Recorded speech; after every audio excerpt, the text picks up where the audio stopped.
আমরা নোয়াখালী না, ফেনীতে আছি। ফেনীর একটা জায়গাটার নাম কি জানো? উত্তর আলীপুরের। এই ভিডিও করার পিছনে কারণ কি জানেন? বানভাসী মানুষের দুঃখ দুর্দশা তো দেখার জন্য আসছে। আমি অবাক হচ্ছি, দেখেন তারা কতটা আত্মীয় পরায়ণ, মানে অতিথি পরায়ণ কতটা।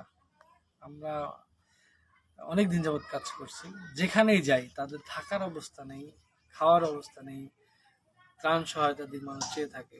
তারপরেও শত না করার পরেও সবাই বলে যে ভাই আসছেন, এত দূরত্বে আসছেন, আপনাদের জন্য কিছু করি।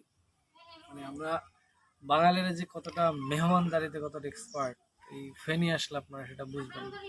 ভিডিও করতে বাধ্য হলাম, কারণ অবাক হয়েছে যে যেখানে নিজেদের জীবনে হাঁসফাঁস, সেখানে আতিথ্য পরায়ণটা কতটা জরুরি মনে করেন তারা। আমরা দেখতেছি যে তাদের কাছে পেয়ারা হয়তো বা মেহমান আসছে বাড়িতে, সেই মেহমান দেখতে আসছে, তারা নিয়ে আসছে, আমি তো তাদের দেখাইতে চাই, একটু দেখাবেন।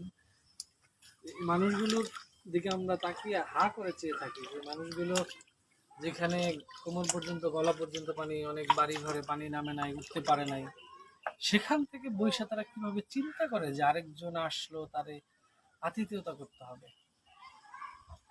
তো মানুষগুলোর প্রতি ভালোবাসাটা বেড়ে গেল। আমরা অনেক দূর দূরান্ত থেকে এসেছি, এক একটা এলাকায় না আসলে তো সে এলাকার মানুষের কৃষ্টি কালচার, আচার আচরণ সম্পর্কে জানা যায় না।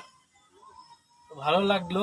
তবে আমরা কিন্তু আগে বলি, আমরা কিন্তু চাই না কারণ সমস্যার সৃষ্টি করতে।